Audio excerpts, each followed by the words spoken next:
Okay, so agenda topics are, let's see, World Cup wrap-up. She wants a new car that's obnoxious like in Fast and Furious. We could touch on Mom's birthday, we don't have to. And we could talk about mental health, restarting therapy. We'll see how that goes. You can't finesse. Bitch, I move smart like a motherfucking Tesla. I'm clutching this Glock, do I look like a wrestler? Get put on your back, tryna act like a flexer. Hold on, wait, this Glock take 'em out like a date. She give me the pussy, I just want the face. Fuck her real good, put the bitch in her place. I'm high in the bitch, but my mind up in space. Welcome back, Pretty and Pride listeners. I'm your host, Kiki. And I'm your host, Ken. Sure you don't want to finish? No. Your task over Let them there? see me in life, you know? Yeah, you know, really living. A lived-in home, if you will. So first off, let's start with the World Cup. Yep, How finally did finished. you feel about España taking the trophy? It was an interesting game. It was the most boring match I'd seen probably since the elimination rounds, knockout rounds started. Argentina did not look like they belonged there. Despite that, it took Spain quite a while to get the goal. To colonize. Took them a while. They were in extra time. Argentina team, fans, country, trash. Goodbye. Good riddance. Yeah, I watched that match begrudgingly, you know. But eventually they brought a black player onto the Spain team, subbed him in, Nico Williams Jr., and his header was the assist that led to the goal. So you know what? Black people for the win again. So, small victories. I love that. Yeah. I'm just excited for the fact that now that this is over, they can all return to their clubs. To their real. And I can actually start enjoying football again. Yeah. This really sucked it out of me, quite honestly. Everyone's like, which we've talked about before, I feel like I have something in my eye, of course, after I make fun of you for wiping your glasses. I'm over here just like pawing at my eyeball. Every 4 years is such a long time. I'm like, it's every 2 years because the Olympics is like the same, you know? So that'll be fun. The Olympics is like in LA. The mini World Cup. Why is America doing so much? It's like a lot. I feel like that's typical. That they do the World Cup and then the Olympics? No, that the countries that host these big events that have the infrastructure already will do them. Found it. Nice. Wow. Amazing. Proud of you. Well, good. I am, I guess, happy, not happy. What's that? That feeling. Satisfied? Smug? Smug and satisfied that Argentina didn't win because everyone was talking about how they thought they were definitely trying to, give Messi the win. They had the easiest path through groups all the way through to this final. So they were certainly helped and assisted by the video and on-field referees. But I don't know, they just looked like a regular-ass group of... They look like the American team out there, quite honestly. So... Sad. Yeah. Well, congratulations, España. Okay, we wanted to talk about Fast and Furious a little bit. First of all, I've been loving our rewatch. Next is Furious 7. It's Furious 7. Is it? I think it's Furious 7. Furious 7? Here we And then go. Like, Fate fact of check the again. Furious? That's what I think it is. I keep forgetting the names because they're just all over the place. It's ridiculous. There's It's no Silly City. rhyme or reason. I can remember all 8. It is Furious 7. I can remember all 8 Mission Impossible movies and their plots, but yet Fast and Furious eludes me time and time again. Dude, that's so true. Fallout was so good. Okay, getting back to Mission Impossible, it's, Mission Impossible 1 and then Mission Impossible 2. Yeah. The John Woo film. Exactly. MI3. Yep. Which is the Philip Seymour Hoffman vehicle. He gets married. Totally remember that. They're in like Bangkok or whatever. And then we get into Mission Impossible Ghost Protocol. Whoa. So good. Whoa. So freaking good. Then we get Mission Impossible Rogue Nation. Oh my God. Also a banger. Then we get the real one. Mission Impossible Fallout. Okay. Now, the ranking of... I feel like we've done this before, but it's like... I mean, 2 is always last. 2 is just, I just can't stand the test of time. I don't even feel like they referenced 2 when they did. No, they really did not. Yes. The flashback, Fast and Furious style. Yeah. Where they do like the montage at the beginning. We forget about 2. Yeah. But like, one is one of, it's like, it still holds up. Like, I just love that movie so much. Like, it's just so fun. The way he says Kittredge. It's so good. And then 7 and 8 are Dead just Reckoning and 1 Final and 2. Reckoning. Yeah. 2 of the same part. The Sevastopol. Geez, that's actually kind of a hard plot to follow. It's like really good. Entity. I feel like I need to rewatch can't. 8. No. Was I watching Dead Reckoning the other day? The one where because Ilsa's still in it. So I was watching that. So I can't stand the 7th and 8th installment because Peggy Carter. Yes. Agent Peggy Carter. I hate her in every I lifetime. don't really understand Ethan's like romantic style. Like I was like, wait, is it a romantic thing? Like, is it just respect? I don't know. I don't get it. So, anyhow. So on to Fast and Furious, what's happened is that these movies have influenced me. Mm-hmm.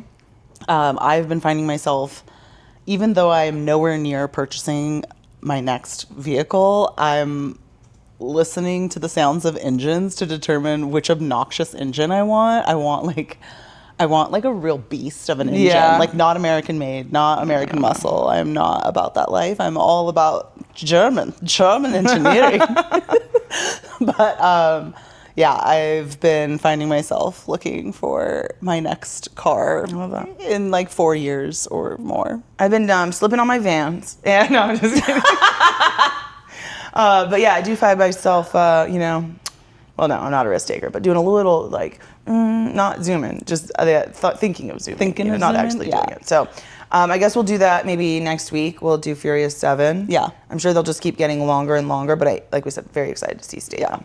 I watched the Psych episode 0 to 60 and 0 to Murder in 60 seconds. I love that episode. It was like blending Gone in 60 Seconds and Fast and Furious. I love Gone in 60 Seconds. Oh my God. I tried to watch that the other day. I was like, is it on anywhere? I'm like, I probably have it on DVD.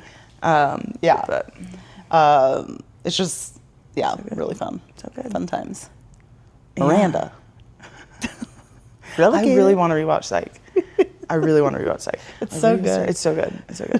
Well, very good. So this past week, it was our mother's birthday. She's a Cancer. Very emotional. And infer from that what you will about our attitudes. And we celebrated by going to Denny's. Yep. Classic place to celebrate a big birthday. It was also our grandmother's birthday. Which was so funny. We both called her and we all similar got the same version of the same story. Yes, because we, as an addition for our mom's birthday, we took a day trip somewhere, and our grandmother regaled us with the tale of when they also took a trip to this place in an RV, and they found a place where you could pick cherries, and that's all they had to eat. So all of their kids were like, "We're hungry," and they're like, "Eat cherries," and they're like, "Never mind." So, yeah. Yeah. What else? They also had kidnapped a squirrel. Or a chipmunk. I heard chipmunk. I heard We'll need to squirrel. fact check. Okay. But it was at Denny's. This is a boring story, but they have this new pancake type that we wanted to try. And they made my almond. I basically had a meal to go at the end of this. Like, there was so much freaking food on the table. But it was good. It's delicious. Denny's knows how to do it up for not that expensive. So that's why my mom picked it for her birthday lunch. Yeah. How was shopping after the fact? Find anything cool? It was really funny because I misinterpreted where she wanted to go shopping. So she had told me that she wanted to go to Dillard's. So I was like, okay, yeah, like we'll go to Dillard's. But no, she wanted to go to a specific Dillard's. Yes, and I was like, we're not doing that. I knew that's what she meant, though, when she was telling me about it. Oh, I did not. I was like, oh, that's perfect. I have to go to the Apple store. It's like in the same shopping center as this Dillard's. Perfect. And no, was not perfect. What'd you get at the Apple store? Nothing. Oh, you were trying to look for your MacBook. Yeah, I wanted to feel how much it weighed. And? It's heavy.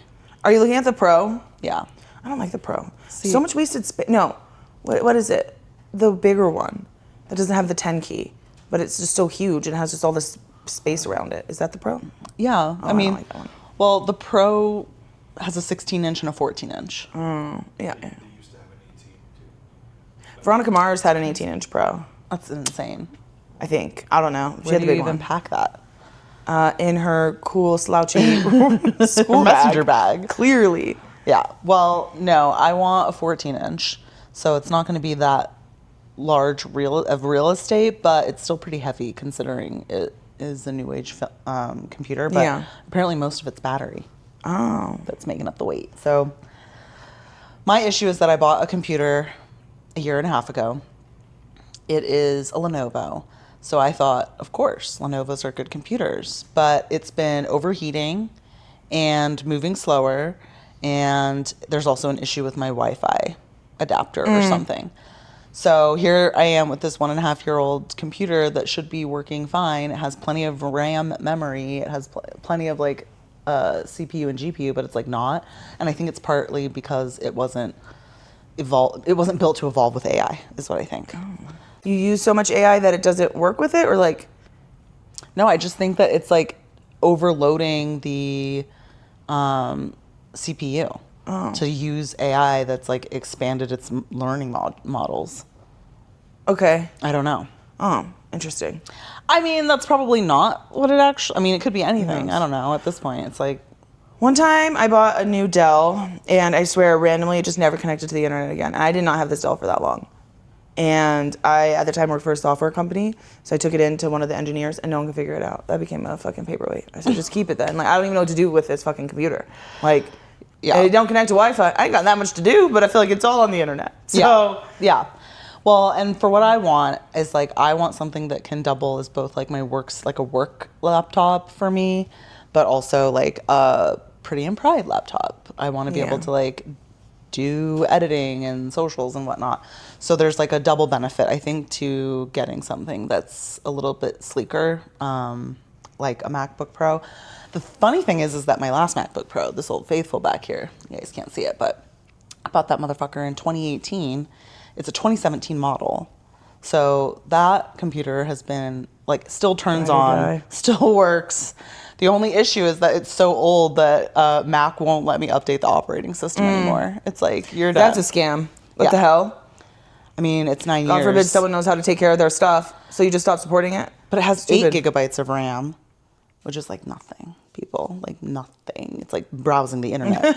But it still is able to like open up Teams, and it's like able to open up the internet, and I'm able to do things. So that's why I'm like, okay, well, I do need to return to Old Faithful, because I tried a PC between my MacBook and 1.5 years versus 9, already, going strong. yeah. I'm like, all right, I regret this. Yeah. So, yeah. Well, good luck on that journey. Can't wait for you to show it to the pod.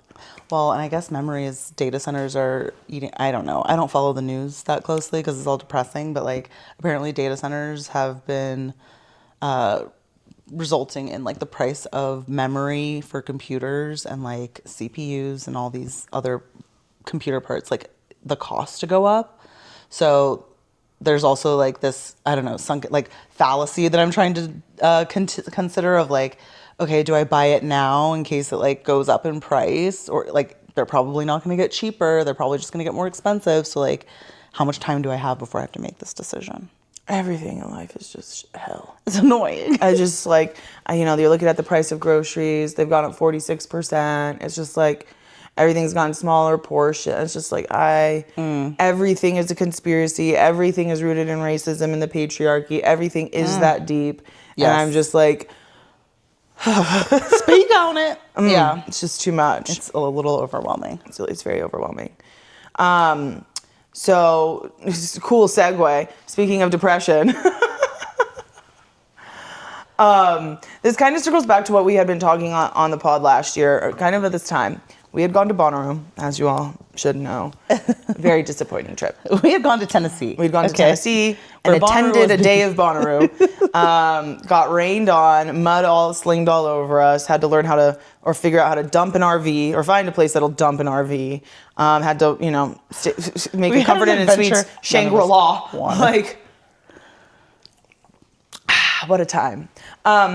And coming back from that, we had talked on the pod a little bit about, well, when we had gotten back, we had to say goodbye to Osiris. Yeah. And it was just like I feel like I couldn't escape this like bumminess from Bummeroo, as we've claimed it. And it was so odd. Like, so for the next 6 months, I would just randomly, like, I could feel myself feeling like maybe like listless, you know, here and there. And I just kept thinking about like, geez, Bonnaroo really did a number on me. And finally in December, I was thinking, I think I was on the Christmas break, you know, and I was just like, it's just so weird that like this trip is just like, I just can't escape the like fog it's put over me. Like, I know it was disappointing to, you know, spend all that money and have, you know, not, you know, get what you were looking for. But I was like, it just seems like a bit of an overreaction maybe to my emotions now. And I had told you at that time, I finally had an epiphany because I can be stupid in a lot of ways where I don't connect You've talked about this. dots. I don't know what it is. Like, it's happened so many times in my life. I'm like, oh, I'm like, God, I just have a headache all the time. They're like, yeah, you've banged your head on the wall every day. You don't remember running into it. I'm like, oh yeah, I just thought I was getting old. Like, no, every time you wake up, you hit your headboard. You know, I'm like, oh, yeah, that makes sense. I have to take a nap in the middle of the day. Well, are you taking Benadryl and is it non-drowsy? Exactly. Like, oh, I just nap all the time. Oh no, because maybe you're popping a fucking Benadryl as soon as you wake up. Oh yeah, that's something. Like, and so I finally had this epiphany that, you know, last year around, well, really it was the year before around June. And actually it was before that. So when I moved to the city, before I moved here, I had started trying to just generally take care of my health better, like going to doctors, having my annual physicals and stuff like that. And that led to having to have my thyroid tested, which they were like, you know, everything these days the doctor feels like it's not great, but it's not bad enough. Like, you just have to watch it. So when I moved here, I reestablished care. And then basically I spent the next year going through this thyroid cancer testing. And it didn't click to me how truly like stressful that entire situation was, because it was like, okay, you go to the doctor, you get your blood work. Then you have to make your telehealth appointment to follow up. Okay, your blood work's not normal. Now you have to make an appointment to have an ultrasound. And like all of those things take time, you know, so months and months and months. And then every time I'd have an appointment with a new doctor, they'd basically kind of indicate that things weren't looking that great. And then so finally I get to the point where they're doing an aspiration and testing the cells.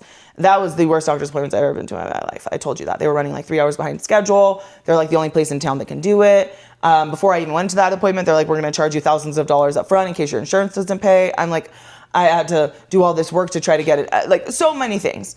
And during that time, it was something that I was extremely stressed about, but didn't know how to open up about, because I didn't want to seem like over dramatic, I guess. And like, what do you say? Like, nothing's been confirmed, but like, you know, like things aren't looking great, but I don't want to worry other people if it's not, you know, true.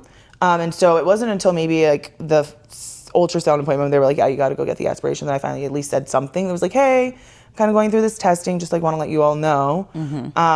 Meanwhile, pretty much every day for like probably like 8 months, I'd lay in bed thinking about like, what am I going to tell my family? Like, if it is cancer, it's looking like cancer, like, how am I going to tell my family that like I might die?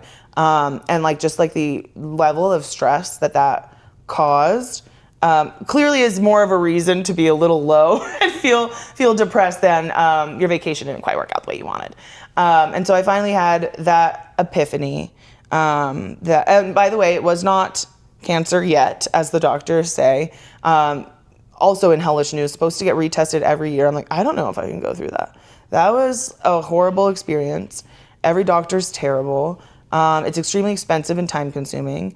And at the end, there's no real answers other than it's not normal, but it's not cancer, but we can't ever stop looking at it. I'm like, so that experience, unknowingly, I guess at the time, the amount of anxiety caused from it had a real impact on my mental health. And, I think that in conjunction with like moving, Bart passing, Trump becoming president again, Osiris passing, and then that, yeah, it just had a really big impact. And I didn't process it at the time also because, it seems like good news that it's not cancer. It is, but it's like, what are you, some ungrateful bitch? Like that it's not cancer. So you just kind of like move on. You're like, okay, I guess every stress and horrible thought I've had for the past 9 months is done.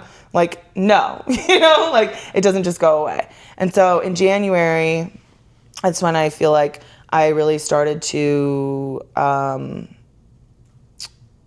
slowly but quickly fall further and further into it. Like I stopped working out. I stopped volunteering as much. I think probably in December I started, like I wasn't fully done working out, and then every time or every day that would pass, every week that would pass, you think, I'll start again next week, I'll start it again next week. And now it's July and I haven't worked out in 7 months. And I know that we had a few talks about it, and like my thing was that I have dealt with many bouts of depression in my life for very long periods. And this didn't feel as serious, I guess, as the other ones. And so while I recognized, I called it low-level depression. At the time, I was like, that's kind of like a low-level depression. And so I think it took me probably longer than I should have to try to kind of get treatment for it. Because every week you think you have hope in your head. Like, I know what to do. I just got to get back to it. Mm-hmm. And then, it doesn't happen for periods and periods of time. And so it was 2 weeks ago when you sat me down and said, it's time, baby. You got to get some help. So, well, when we had talked about it, I mean, I think we had maybe talked about it in passing, like we were going on walks, and so I think I had brought it up at like February or maybe like, Yeah. And it's like, okay, you were like, yeah, I'm time boxing it, and then I'm like, all right, the time has been boxed, like we've hit the edge of the box, know, like for me, it's the first time that we've lived in the same place where I've like actually been able to see it with my own eyes. Yeah. Whereas like before, I remember the last time that I remember was like you had called me and been like, hey, I need help finding a therapist. And it was like, okay, yeah, like, and I had sent you like some recommendations and like, who was I to do that? Like it was just so interesting because actually you called me and asked me how I needed help. Which was even better than the way you're describing it. Okay. And I knew I needed help. I knew what I needed help with, but I don't ask for help so easily. So I said, well, let me think about it. Yeah. And then I called and I said, I could really use help finding a therapist. Yeah. Yeah. And I was like, all right, give me your insurance information. And I like actually made like calls to these places and was like, what insurance do you take? Like, I don't know. The things that we find the fortitude to do that I'm like, I don't even know how. Anyways, that's why it's like I know men learn their own incompetence because it's like no one knows how to do certain things, but you just do it. But this was my first time like seeing it play out in real life. Yeah. In real life. Yeah. In like 3D. It's tough. 3D face to face. So yeah, you made the appointment, and how are you feeling? Having made the first, what feels like at least one step. Well, I had my first session last week. I have my second one this coming week. This week, later in the week. And I feel good. Relatively. I feel hopeful. It's a lot. It's so funny. One of my friends texted me. She's like, I started to see a new therapist. She's like, I can't believe I have to open up all these wounds again. I was like, I know. And it's just like, it's a lot of work, and it's very, I guess disappointing, but there's definitely a different adjective there where it's just like work that I'm willing to do. I wouldn't say wanting in the sense of like, no, I don't want to do a bunch of hard work, It's something I've been telling you and like some of our other family about is like, it's hard to reconcile how much effort it takes to get out of that mental space and how easy it is to just like get into it. and it's like the interesting thing of life where, you know, the cancer thing being a trigger, that makes sense. But like, even so, like losing Bart and losing Osiris, it's like you can go through so many things and you just don't know what it is that's going to kind of maybe push you over the edge. And like, I can have a positive attitude through so many things, you know, and then like, not even kind of recognize maybe and like, oh, is it kind of a pile on in a way as well? So I feel like just like I can't believe it's happening again, you know, like you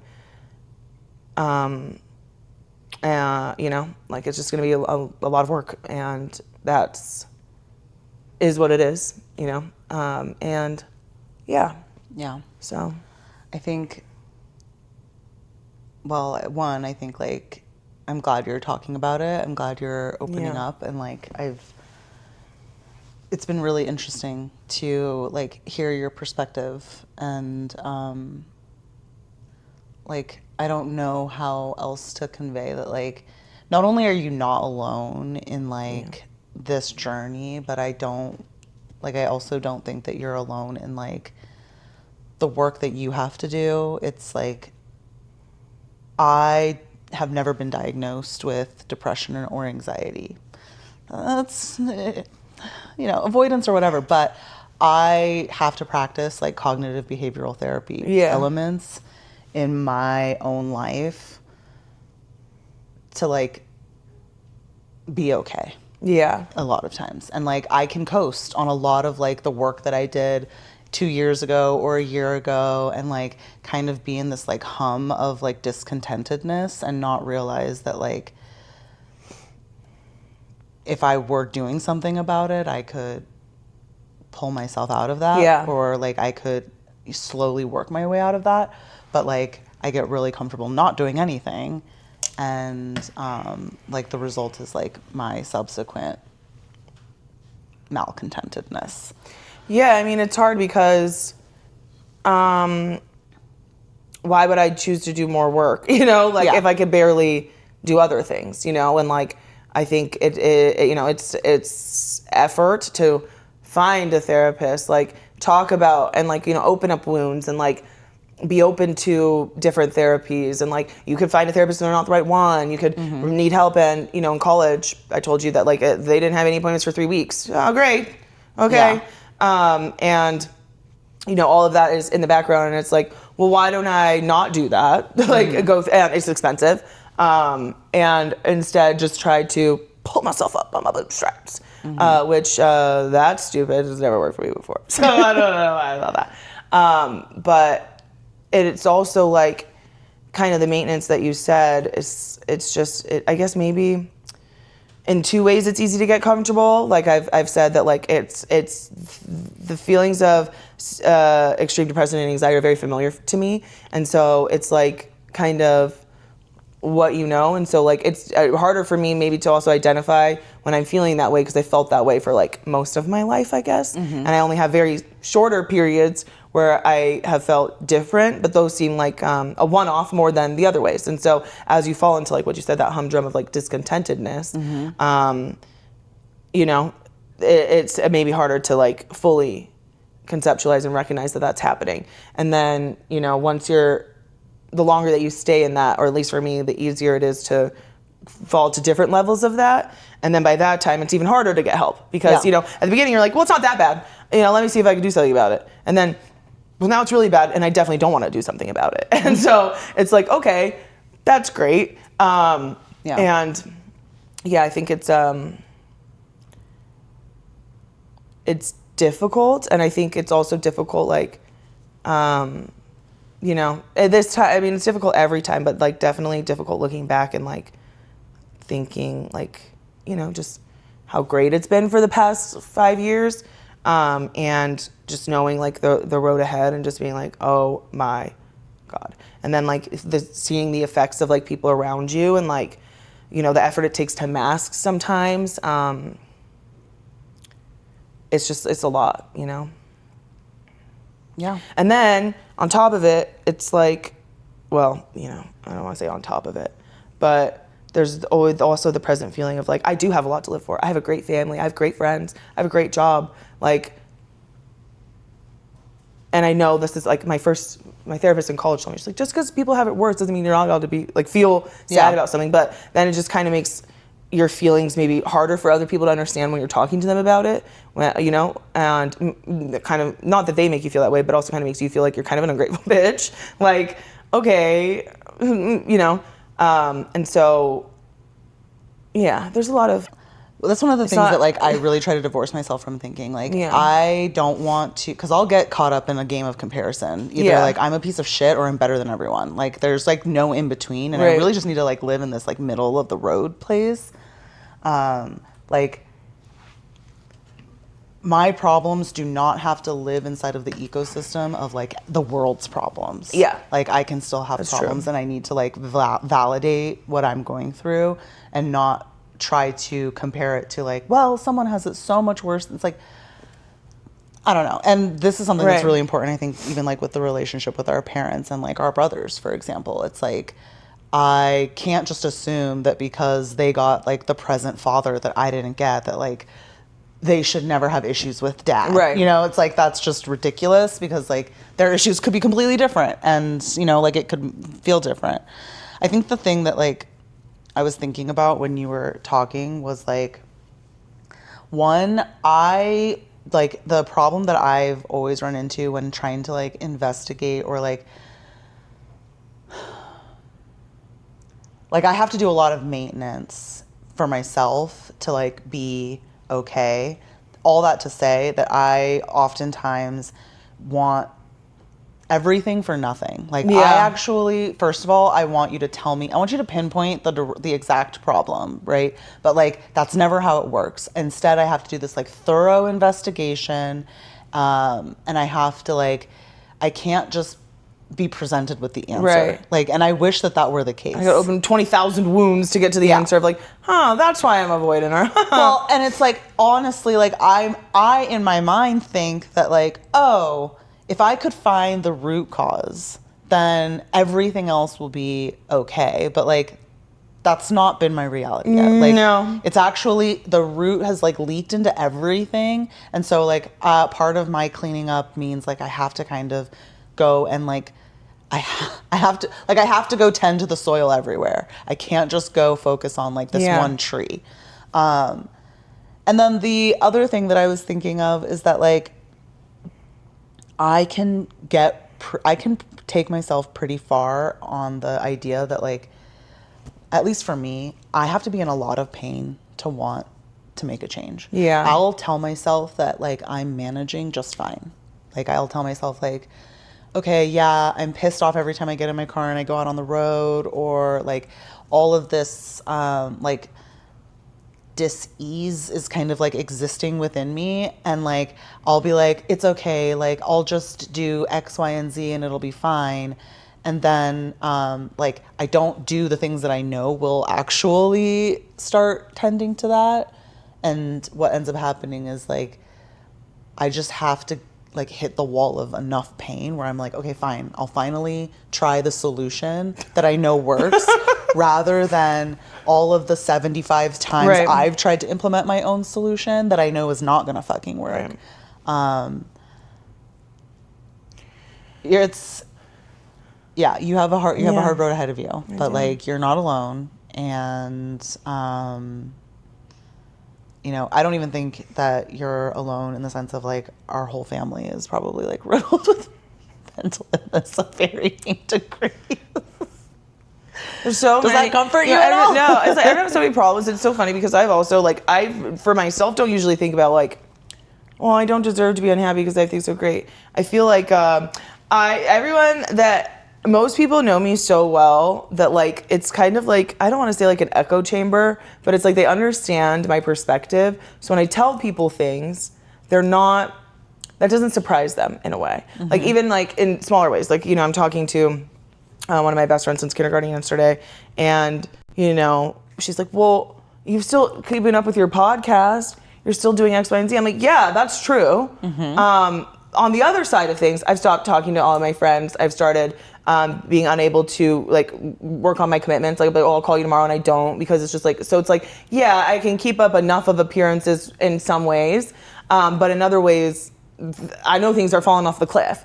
And so I feel like when I'm talking to people that maybe are newer in my life as friends, and I'm kind of explaining my perspective, they're like, whoa, you know, like, and it's a unique thing for me to feel that way. And it's kind of, I mean, maybe like there's a level of like defensiveness because, you know, I always think I have infallible logic. But it's also, and this was kind of what happened with my therapist as well, but it's also kind of like, clicking to me and making me realize that like just because I've always thought this way and these thoughts have always been there and like make sense, that doesn't mean they're normal, right? And just because, you know, in your life people know you and know your heart and can listen to you long enough to know your perspective, that they're like, yeah, I mean, I see where you're coming from.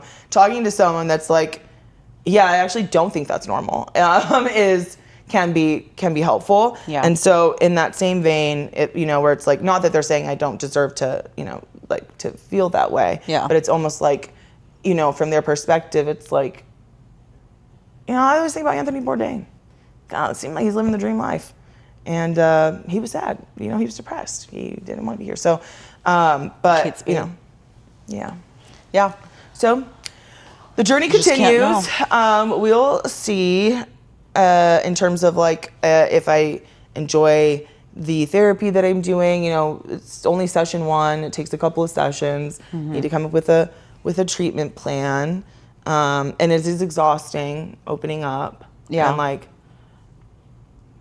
I think the masking thing that you were talking about too is like another layer of exhaustion. It is. That it, you know, like having to perform. And I feel like even on this podcast, you know, it's like, yes, you were keeping up with this commitment. Yeah. But it's like, how did you feel in doing that? You Yeah, know? it's and like the hard. exhaustion of like, okay, like I have to pretend like everything's fine, Yeah.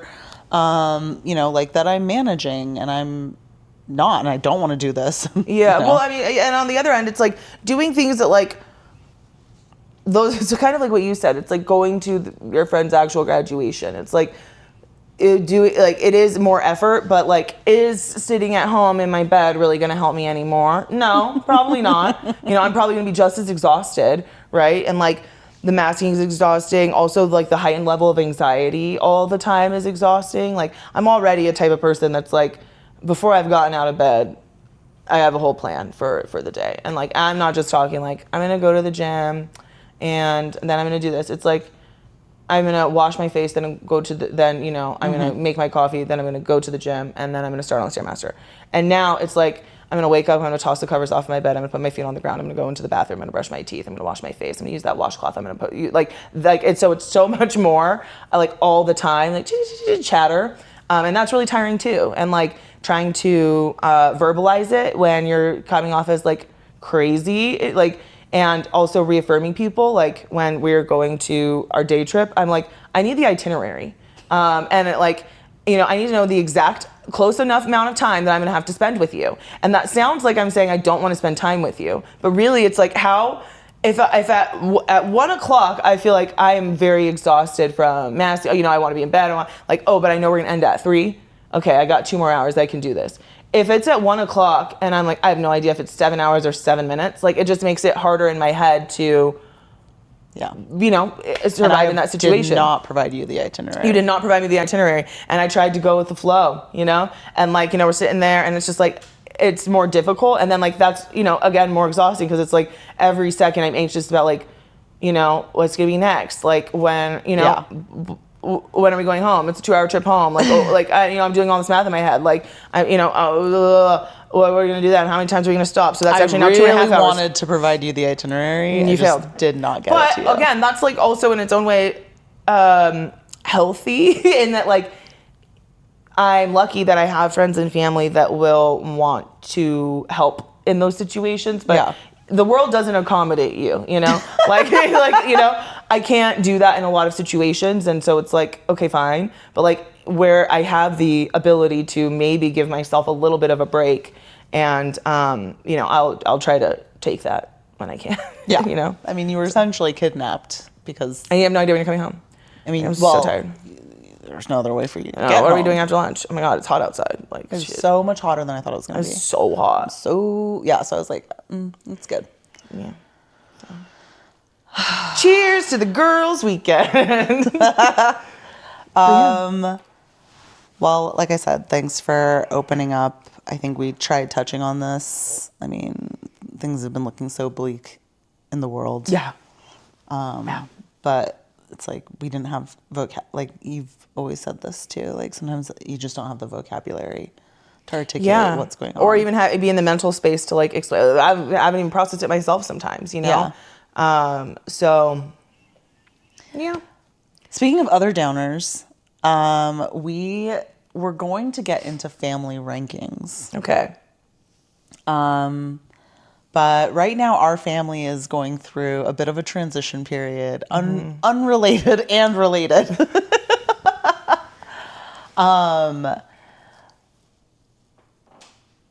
And I don't know. I don't know. What do you think? Should we even get into it? No, I don't think we should. I don't think we should. Not this episode. I feel like unless you want to process it in terms of your own mental health and maybe not specifics, and maybe we don't do family rankings. I literally just admitted to everyone how depressed I was, and everyone's been kind of like supportive about it. I don't think it's going to be like who supported me the most, you know? But Okay, we'll skip family. We'll skip brother the rankings. family drama. Brother ranking. Or like, yeah, I think we skip the family drama. Maybe we could add on to it if our parents ever come to fucking visit. Let's bring it up during Furious 7 because it's all about my brother and Charlie's there and Paul Walker dying. There's the time. There's the time. But like I said, if you want to process it in terms of you, there's a lot of heavy stuff in one episode. But No. we could do it. No. Now let's tell you all about our childhood trauma and how that's worked its way into 36 years into adulthood. What I do want to say on a closing note, if we're ready to wrap up, Yeah. is I had one of our longtime listeners, not first time caller, reach out to me and tell me that they love our podcast so much that they will watch episodes and then go back to the beginning and rewatch them. Okay, I love that. So I was like, I would love to take you out to lunch sometime. Just to, meet our most faithful fave listener face to face. So I'm going to aim to facilitate that. Okay, I love it. I just told you how hard it is for me to gear up and do stuff. You don't have to. No, I do want to go. I do like no. So perfect timing. No, that would actually be really fun. That'd be really fun. Yeah, I was. I feel like why not? Let's grab some grub and tell us what about us is even enticing and enjoyable to you. What's your favorite episode? What's your favorite psych episode of this show? I was talking to my best friend from kindergarten the other day, as I mentioned, and she is up to date fully on the podcast, and she's loving it as well. Yeah, she's liking the Fast and Furious movie recaps. And yeah. I am too. I'm getting to a point where I'm going to start litmus testing all of the people in my life. And if you are not actively listening to the podcast, like you're actually going to get cut off. Why are you asking me what's up? Listen to the podcast. Yeah. Keep up, buddy. I have people from high school that I am like still connected to that will like, just randomly be like, oh my God, that was so funny on the podcast. And I'm like... My best friends don't even listen to this fucking thing. And then I'll be on the phone with them and they'll be like, yeah, I was listening to this podcast. And I'm like, oh, so you do listen to podcasts. Interesting. Yeah. So you think I'm interesting enough to call and hear me in that format, right? So I'm going to start live taking feedback. I'm going to start collecting a record of wrongs. Yes. Actually, I'm only going to talk to you if you call into the pod. And then it's content. Because if you don't listen, that's the only time we're catching up, baby. All right? Yeah. Well... My secret's out. And does it feel better? Does it feel better? I think you should edit this episode. I was going to say that. No. Yeah, you definitely need to curate. Don't try to give me work. You guys don't listen when I talk. What do I say? I don't want to open up again. Do I want to listen to a recording of myself opening up? Do I want to do more work when I can barely do other stuff? Let's think. Let's think for a second. But you're trusting me to edit. I'm trusting you to do the first pass edit and then to get feedback. You know it's appropriate. I think you can do it. You could do it. Give the old college try. Do I feel better? No. I feel nothing. Do you feel like you're on the road to better? Like, Oh, do you I believe? think that better about saying it. Do I feel like I'm on the road to better? Yeah. Yes. Yes. Do I feel like there's been... Well, something I knew I've been doing is trying to identify like a trigger and then and writing about it. Nice. That's new. Sometimes. That's good. Yeah. Writing is always the hardest part for me. It is hard. It's hard. the most rewarding, and yet it's Yeah. the last thing I want to do. It takes so long. My hand hurts, and like, whatever. Yeah. So, yeah, I feel like, things are going to be okay. They'll be more than okay in due time. Yeah. So, yeah. Well, I love you. I love you too. Am I still your favorite person? You're always my favorite person. Forever and always. Good. Same. Not different. Well, hope you enjoyed.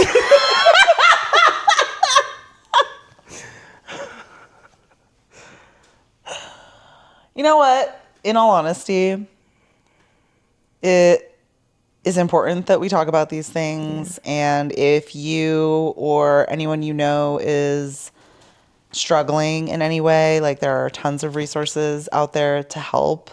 And hopefully this encourages anyone who maybe is struggling or knows someone who's struggling to like get help sooner. Get help and be the like I had to tell myself like I needed to stop walking around on eggshells around you. Yeah. Like I felt like I was a little bit, and finally I was like I just need to say it, even if you don't like what I have to say, and even if you end up like upset with me for what I say, because I don't think I delivered it eloquently. I don't, but it was like I just needed to say it for my own peace of mind as well. And so like we will drop some resources into the description for you all if you are struggling yourself, or if you know anyone who is struggling. Like this should not be done alone. It should not be done in darkness or in silence. So yeah, I think it's important that you shared that, and not only with like me and the loved ones in your life, but also with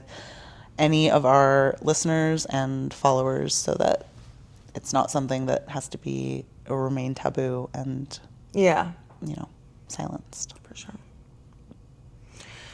All right, well, Stay pretty. stay prideful. Tune in next week. We will be revisiting the Fast and Furious franchise. So excited. It will be Paul Walker's Exunt. Yes, he dies. IRL. But he was dating a 16-year-old, so. Not that it makes it okay that he died, but it just makes it a fact Little more. that was what was happening when he died. Yeah. So, we'll process that with the lens of today, and we'll find a way to get through that. But we'll be sharing all of our thoughts when we meet next week. And in the meantime, as Kiki said, stay pretty, stay prideful, Stay alive. especially if you're anyone. Except for... Except for... You can't finesse. Bitch, I move smart like a motherfucking Tesla. I'm clutching this Glock, do I look like a wrestler? Get put on your back, tryna act like a flexer. Hold on, wait, this Glock take 'em out like a date. She give me the pussy, I just want the face. Fuck her real good, put the bitch in her place. I'm high in the bitch. We're gonna have to cut all that, though. Yeah. Just mostly anyone. Just leave it there. Yeah.